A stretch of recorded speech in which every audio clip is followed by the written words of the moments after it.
rule one is stand up straight with your shoulders back, and it's about a general attitude towards life. So hierarchies are very stable features of life in general, and certainly of human life.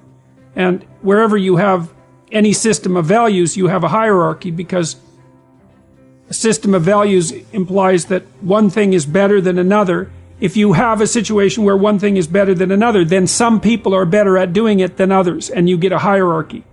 To stand up straight with your shoulders back is a literal injunction, but also a metaphorical injunction, because what you do when you stand up like that is you kind of expose the vulnerable surfaces of your body. It's an act of courage. It's an act of taking on the voluntary responsibility of contending with hierarchical organization and uncertainty. And it's a good physical manifestation of the moral courage that's necessary to live life properly. And it's something that leaders naturally embody. And that's true not only of human beings, by the way. It's also true of animals all the way down the biological chain. So the more successful creatures, let's say, are also those who comport themselves in an upright manner.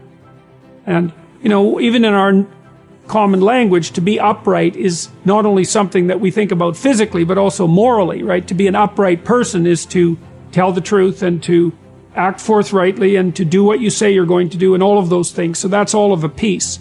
And so that's rule one. Rule two, which is treat yourself like you're someone responsible for helping. That's an extension of rule one in some sense. The idea would be that, you know, people are often ashamed and embarrassed and anxious because of their insufficiencies and failures and the incomplete nature of their characters and all the things they don't know and all of that.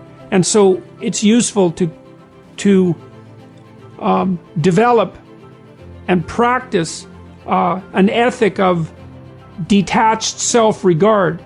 Like, it's not narcissism, it's not self-esteem, it's not grandiosity, it's none of that. It's just the clear realization that as other people have value and as it's necessary to treat them that way if you want anything in your relationships whatsoever to go right, so it's also necessary to develop that attitude towards yourself, despite the knowledge you have of all your inadequacies. And that's a really good thing to practice, because it requires practice, both the detachment and then that ethic of care. So, and then you want to act in accordance with your highest values. Now that means you have to figure out what those values are. If you act in accordance with your highest values, sometimes that makes your day-to-day operations difficult, because you have to confront unpleasant truths. You have to discuss things that you'd rather avoid. It would be easier to act to decrease conflict in the moment. But it's a very bad medium to long-term strategy.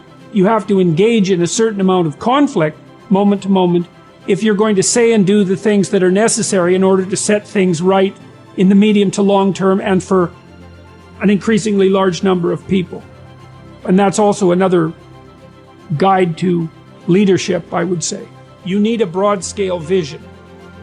You have to know what it is that you're doing with your life, let's say, generally speaking, but more particularly in the next 3 to 5 years. What do you want?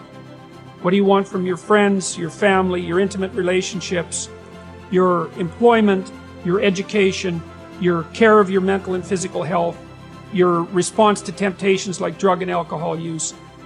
If you could have what you wanted, if you could lay your life out properly, how would you be functioning across those 7 dimensions? Why would that work for you?